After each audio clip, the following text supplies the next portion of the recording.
Before we begin, we're doing a giveaway for 2 free copies of Alan Wake 2.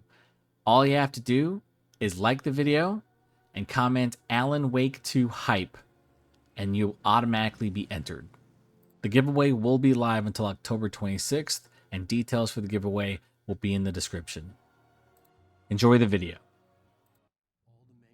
With Alan Wake 2 on the way, my buddy and I decided to go ahead and take a look back at Alan Wake. It was actually his first time playing, which I did not know. So, Chris, it's your first time playing Alan Wake. Tell me how you felt about the game after you completed it. I mean, the story was pretty fantastic. It had a lot of that Stephen King vibe to it, where twists and turns and shit just doesn't make sense sometimes. Yeah. um, but overall, I mean, I enjoyed it. We'll get into it later, I'm sure. But like the gameplay, I thought was a little bit easy, which is actually perfect for me. That's how I kind of like to play my games. I prefer stories, so yeah, I enjoyed it. Yeah, I was surprised because I thought when I kept bringing up Alan Wake 2 a lot. I do remember that, and I was like, man, yeah, I'm really excited for Alan Wake 2. I played Control. Control had a DLC that was connected to Alan Wake. I was expecting. I was trying to talk to a lot of our friends about it, and I was like, I don't think anyone else really played Alan Wake except for me. And then I was like, oh, Chris might have played it because he likes survival horror. And then I asked you, and I was like, oh shit, this is the first time you ever played this game. Very surprised because you played the remastered, right? So there's still a lot of jank in the game. You sent me a lot of footage, and what's really funny is that my favorite ones were like you like pushing like a you were pushing like a bucket around just because you could. Like I was interested in to know like you went through the entire game, and I was wondering how like you were gonna feel about the gameplay because I once you get to a certain section and you get the flare gun, it's pretty much a wrap with all like the hidden shadowed enemies, right?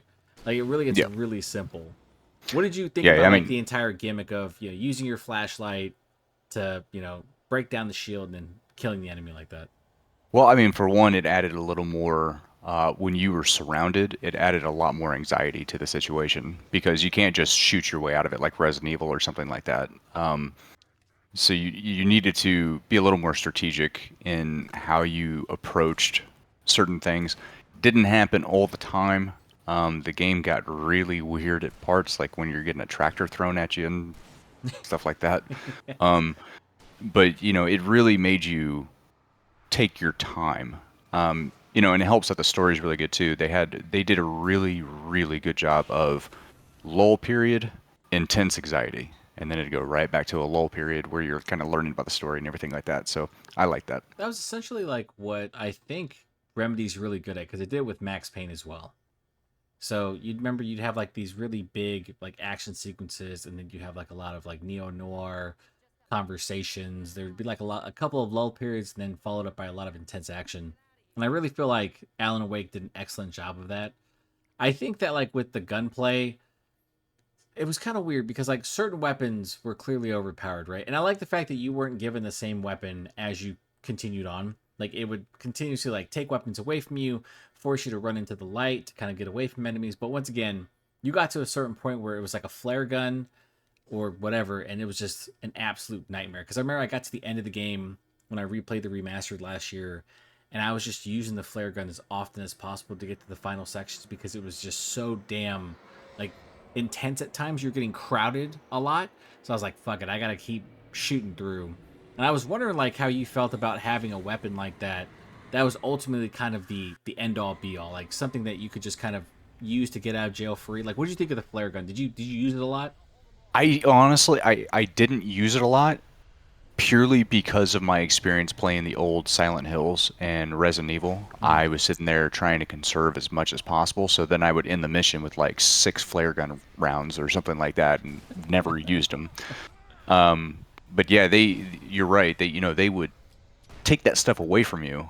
But then at the same time, they would then turn around and compensate by giving you a stronger flashlight that breaks down enemies' shields, Oh I yeah, guess you would call them, what they give faster. you? They give you like it's like the ones you see in like a mining like area or something like that. Those like really huge industrial flashlights that like The Yeah, the best way I can put it is what's her name, Dr. Sadler in Jurassic Park with those big ass torches. yeah. carrying around. Essentially. Nice. Yeah, so just kind of running around with that, and at that point, the game became super easy mode because I mean, you wouldn't even have to aim it anymore. You could just kind of put it on them, and it would knock out their darkness or however. I think it's the dark presence that they call it. Yeah, Um, that shield off them around them. faster. Yeah, Yeah. it was kind of weird because I remember when you're doing the introductory scenes and they show you like, hey, here's the flare for the first time, and I'm like, oh, dude, if you want a speed run, you can just kind of pop a flare when you're getting surrounded, and it'll kill every enemy. I always thought that was kind of weird. I thought it was like, it should just break their shield and make them vulnerable, but it actually was like an insta kill. And I agree with you. Like when you got toward the end of the game and you became more capable, and it was kind of funny because Alan shouldn't be as capable as he is as a writer, and I know he mentioned that he, used to go to ranges and stuff like that. But dude, he was absolutely dominating people, which I thought was pretty funny. Yeah, so I mean, if you go and actually look at the lore, right, and based on how Stephen King wrote it, or not Stephen King, but like the people at Remedy, how they kind of wrote this out and everything like that, those people who are surrounded by that dark presence are actually vessels that the dark presence is using as essentially zombies. Right. So that's why you have to kind of break them apart. The game gets really convoluted because you're going to get into it, I'm sure, but like Thomas Zane and how he wrote Alan Wake into it. But then there's the theory that Alan Wake wrote Thomas Zane to write himself back into it so he could escape the dark. It gets really weird. It feels straightforward. It feels like it's something out of what was that David Lynch TV show? I can't remember what it's called at the moment, but it felt like it was just you're kind of getting to that part, and then like it just felt like everything just got crazy. Like they went batshit insane. And there's some times where like Remedy kind of does that, like with Control. Remedy does that. You get to a point in that game, and things just like fall apart, and it's just like hilarious how they just make you this really overpowered character. And I think in Alan Wake they kind of do the same thing. But I will say probably my favorite thing about this game is like the lulls. Like anytime you're doing like some type of investigation or you're learning about the lore of the story or learning about like, where you are, like especially a lot about Alan. Like I really like that where they kind of make him feel like he's like having that psychotic break when he goes to meet the psychologist Dr. Hartman, Hmm. right? That's one of my favorite scenes because you're just like, what is happening? Like, why is this? What is going on? Like, is Alan crazy? Because the entire time I So thought he was crazy. Like when he was, yeah, talking about that. yeah, it definitely. So I mean, it gets really weird because there's basically two versions of Alan Wake. One being actual Alan Wake, and then this other persona that he calls Mr. Scratch. Yeah. And yeah, so when he's doing all these crazy things, it's actually Mr. Scratch kind of taking over his Right. body as a vessel. Did you happen to play the DLC that they had with it? I played through one of them, and then I kind of watched the other one. Yeah, Okay. honestly, I played it so much in such a short period of time that I kind of got burnt out. Yeah. But it was good. Yeah. Both of them were really good, surprisingly. And then obviously it ended on a cliffhanger. And it took like, when did Control come out? Control came out like 4 years ago. I think Alan Wake first came out in 2010. So it was like 8 to 9 years before you even figured out what happened to Alan, because when they released the DLC for Control, like it also makes you question like whether or not every character in Control is just someone that Alan Wake wrote, as if he's like completely in control of this universe, right? Right. Um, so what would you say is Alan Wake's biggest strength as a game? I'm easily his the story, right? And not only just the story, but like it goes into that kind of it doesn't have to make sense. It's cool what's going on around you. Kind of like oh God, what's that old show? The where all the weird stuff happens on TV. Man, we'll come back to it. What, the But Twilight Zone?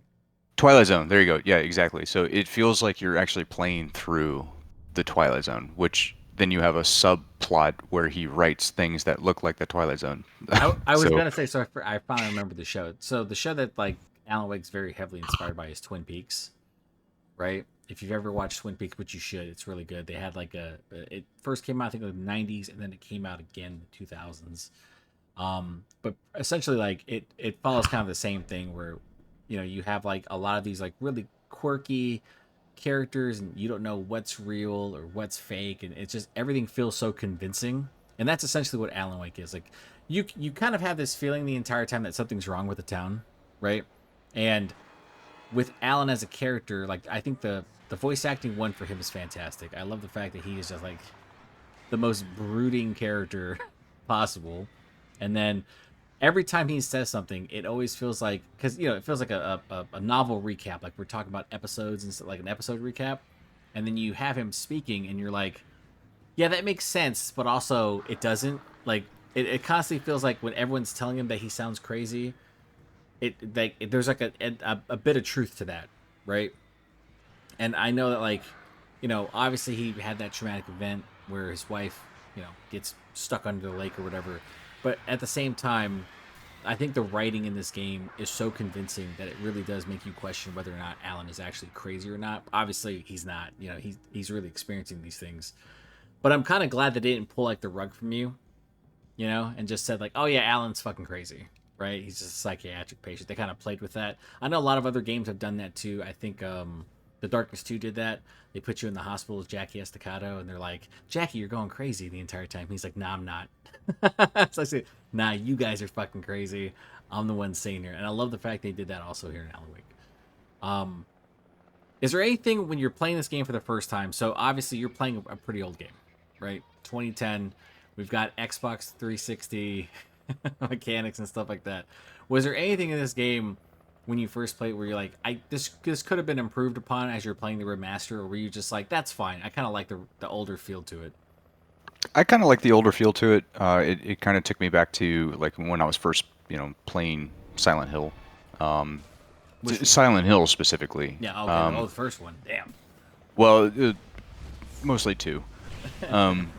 But just the pivoting, like you're pressing left or right on the control stick, and your guy's kind of like shuffling, right? Yeah, he does the I got sometimes. having played the remaster versus, the nice little 60 FPS there. That definitely helped things. I could see how the game would be pretty frustrating. Yeah, it did not run well on the 360. It was not a smooth experience. I remember that specifically. Yeah, just being able to kind of like snap your flashlight to somebody, like you hear them coming up behind you, because they like to play that trope a lot. You Yeah. turn a corner and then they come up behind you. That I could probably see it was left to be desired. The constant, they weren't even jump scares. They were annoyances, really. Where they'd put three people in front of you and three people behind you, and you're trying to figure out, strategize, which is great for the first few times, right? But then you start going, oh, okay, well, I'm just going to run to the left and group them all up Yeah, essentially. and hit them with a flare. or hit him with the flare almost immediately. Just pull it out. Yeah, I thought that was kind of weird. But this was also like, the first time Remedy was shifting from a straight action game, going from Max Payne, and then trying to do survival horror. And even then, I don't really know if I can consider Alan Wake a survival horror, because I feel like you were far too capable at times, right? Even when you were kind of going through certain sections in this game, and you wouldn't have a weapon, you just have your flashlight. Almost immediately, if you just kind of go down the path a bit, you would get a new weapon, or you get something that would make you completely capable. So I really feel they kind of killed the tension a bit, because some of the enemies, they were threatening looking and threatening sounding, but they weren't threatening. Does that make sense? Yeah, and I mean, when I first started the game, I got massive Evil Within vibes. Oh yeah. You don't have really a gun or anything like that. There's certain things your ammo is limited, so you're running a lot. Right. And then that went away very quickly.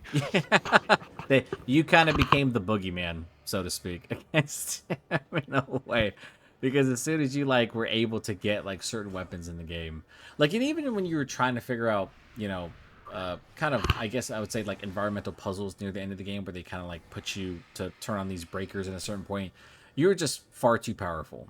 And like you said, you really didn't have to use the flares or the flare gun, because your flashlight at that point, plus whatever weapon you had, was more than enough to take down most of the enemies. I really felt like it kind of fell into that late 2000 or early 2010s trope, but just the at that entire era where it's like we're gonna make you feel less capable, but that's only an illusion. We're gonna make you as as formidable as possible. That's what I felt like every time I kind of got into those sections, because I don't think there was a time where I felt too stressed even when I played it on hard. I was kind of like, you know what, this is not as bad as I thought it'd be. Because I was kind of like early on, like you're right when you were stressing, like you had like three in front of you, three behind you when you're just getting surrounded, and then you kind of realize it was, a lot of the enemies are, it's old AI. Like they're not the most intelligent people, right? They're gonna swarm you, but you can kind of just run out and then group them up, you know. Um, I think that would be like my only thing too, like because I don't know how much footage you've seen of Alan Wake 2 because we're gonna pivot to that right now. But have you seen anything on Alan Wake 2? Have you watched any trailer? Because you're not a person who likes to spoil anything for yourself. Right, yeah. So I watched the initial gameplay like teaser trailer. Mm. I've tried to stay out of that as much as possible just because certain games I've been burned too much, with spoilers and stuff like that. So yeah, I've been trying to kind of stay out of that light. What I will say that I have noticed even within that teaser trailer, the pointing of the flashlight doesn't seem to slow down the enemies as much. And that was a big thing that I had with the Which is original. yes, it was. So, it would stun them essentially Yeah, that's true. Like when in you the broke the original. shield, it would kind of like stun him a little bit. Well, even before then, they would kind of like put their Like, arms above their oh, head to that's block the light, right. Yeah, and it that's would slow right. them way down. So, They would look like concerned citizens. It's like you're supposed to be this dark, evil presence. Like a little bit of light shouldn't bother you too much. But yeah, Alan Wake 2. So what are you looking forward to? Like, what do you want to see? Because I can tell you, like, there are certain like the way it's going to be split up is that there's essentially two characters, mhm. right? There's an FBI agent, and then there's Alan. And one of the big things that they've added is kind of like this mind palace. So as you're going through the environments, it becomes kind of more of an investigative story because Alan Wake at its core is a novel, right? Yes, It's a neo noir novel, and there, as much as you were going around and finding certain manuscripts and stuff like that, you really didn't have like Alan kind of, at that point talking about certain things, like you didn't have like a point to investigate, right? It was like, that's because the game was older, right? Like we've advanced now. In this game, you can do that. You are like going out investigating, and then you're going into essentially like a mind palace, like Sherlock Holmes, and then you're going in and finding all these different like clues, and then putting clues together. You're creating like suspect files, that type of stuff. So it's kind of like this weird. I don't know how to describe it, but it's kind of like you're kind of splitting things down the middle. Like you do have like your action sequences. Like you're right. If you when I was watching the gameplay trailers, I was like, yeah, they're not stopping anymore, which is interesting. Plus, there's a lot of gore now. I don't know if you saw that too. Like you are ripping good. chunks. Yeah, you are ripping chunks out of these enemies, which is freaking amazing. And then yeah, it's really interesting because when you play as Alan Wake, and you're trying to essentially kind of unravel his side of the mystery, you're going like when you fight the dark presence, like you cannot just kind of waste ammo at all. Like because they kind of feint you a little bit. I remember talking about this where you're kind of using your flashlight and that shadow that you're seeing in front of you might not actually be a malevolent entity. So you have to absolutely be on top of your game the entire time. So they have really kind of pushed that survival horror experience. You know, like For sure. what else are you looking forward to? Like what do you want to like dive into when it comes out on October 26th? I want the story to kind of complete itself, come full circle in a sense, because I mean, ultimately, spoilers, 5, 4, 3, 2, 1. Alan gets trapped in the dark presence. He sacrifices himself to save his wife.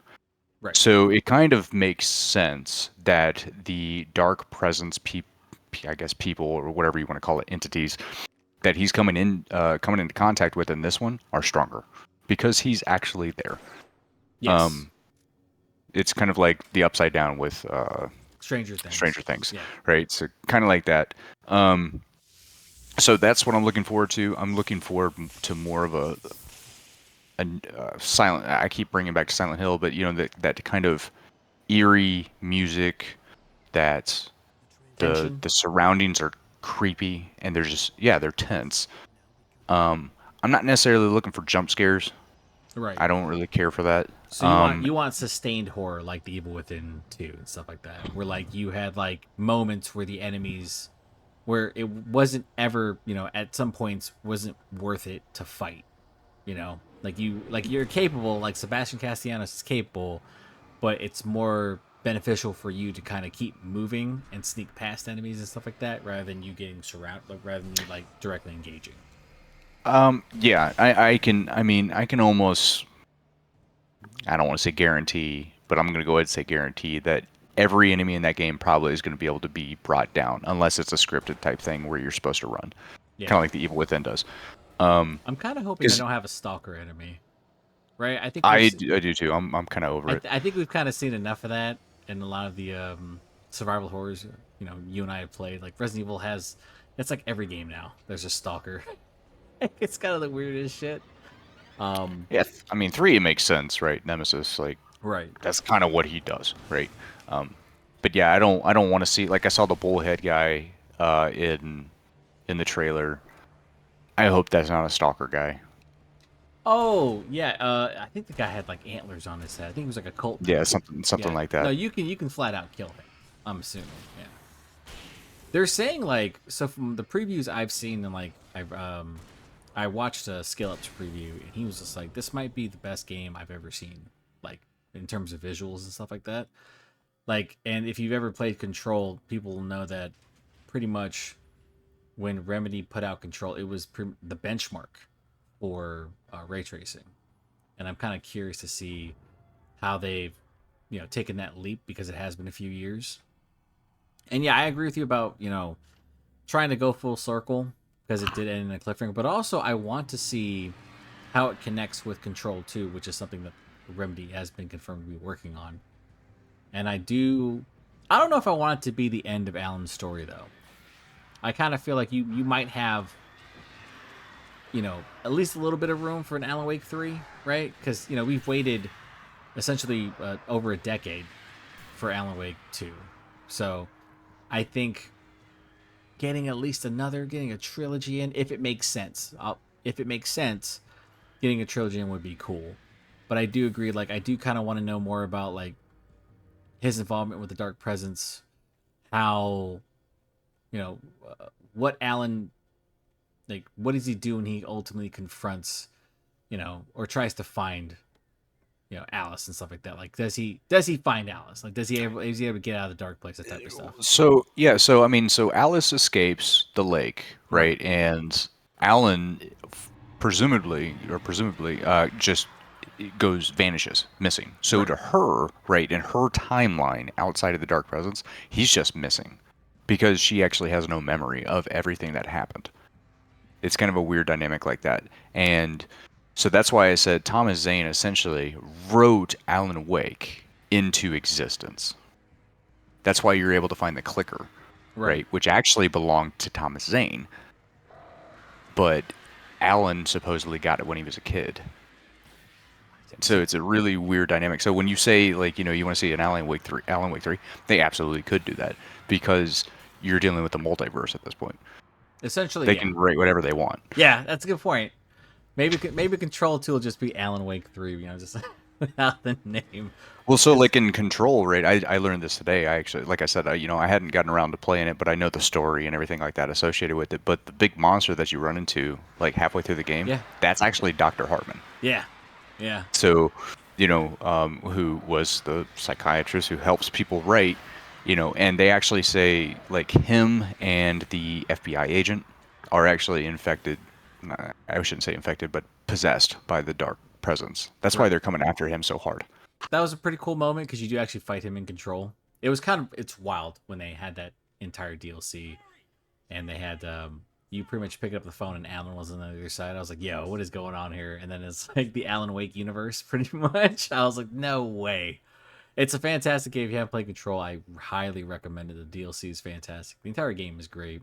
But yeah, I mean that kind of goes with any Stephen King type thing, right? It. Yeah, You could always keep going with that. The Shining.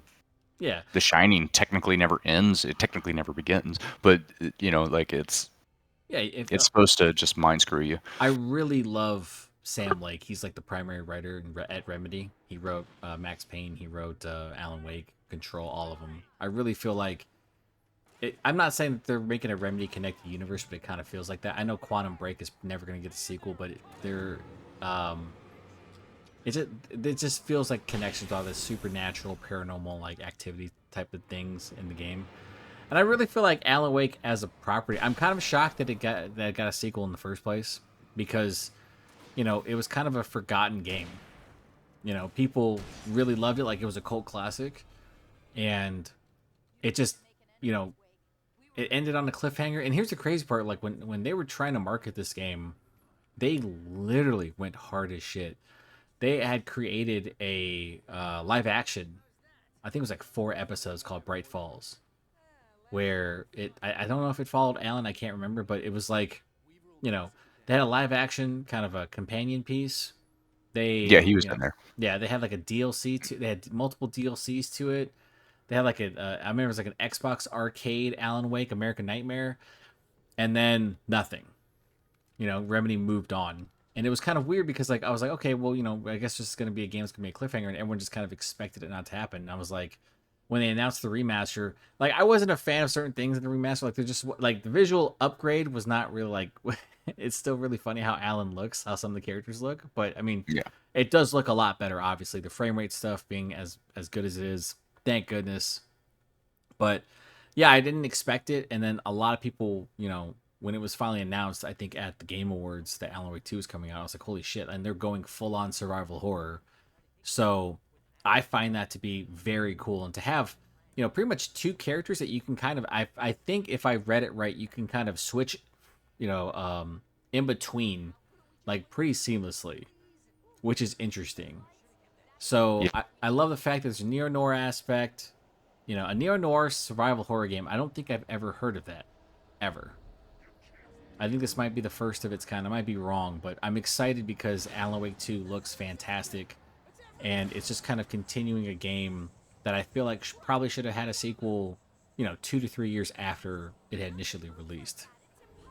But I'm not complaining, to be I, honest with you. I mean, like I'm glad I'm getting it now, especially with like, the like, Resident Evil, right? The gore physics and stuff like that, being able to yeah, just seeing people just be kind in of, that moment. just seeing arms just kind of slop But off. I said a lot, the same thing a lot about a bunch of different games like Army of Two, for instance, right? Yeah, That came out 07, '08, something like that. yeah. And then like nobody heard of it, and then all of a sudden they came out with the second one, and you're like, oh, okay. Hopefully that turns out, Alan Wake 2 turns out a lot better than Army of Two 2.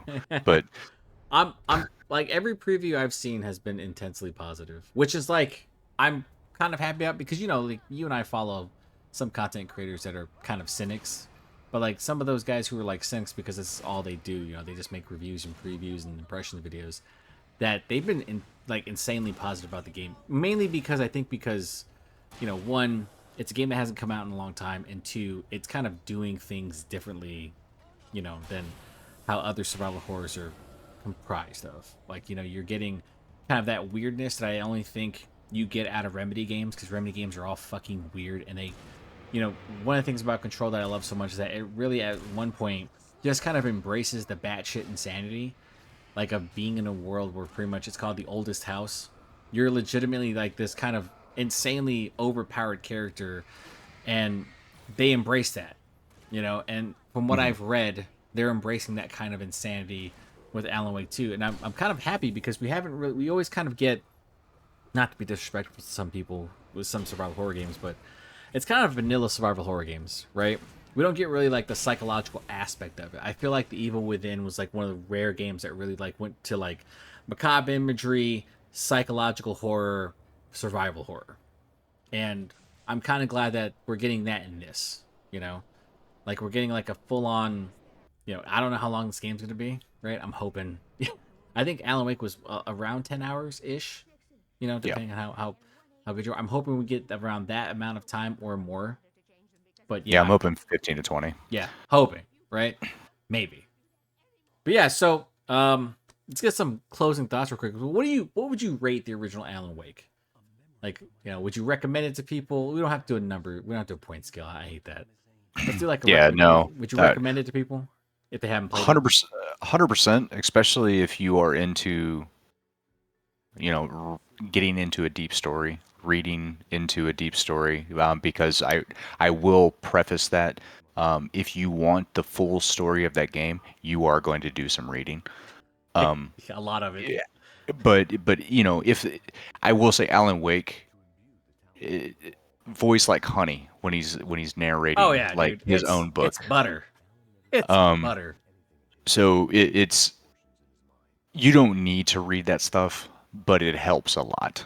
Right. Um, you're going to be confused regardless. Not reading, good luck. Gotta fill in the blanks. All right. So that's gonna do it for this video. I want to thank Chris for coming on and talking about Alan Wake. We are also doing a giveaway for Alan Wake 2, like we said at the beginning of this video. Chris didn't hear it because this is just like I did a pre-recording for it. But I want to thank Chris for coming on. We're gonna probably play Alan Wake 2 probably at the same time like we played Cyberpunk, and hopefully we have a better experience with Alan Wake 2 at launch than we did with Cyberpunk 2077. I Yep. am Ken from Pixelated Thoughts. That's Chris, and we'll talk to you next time. Later.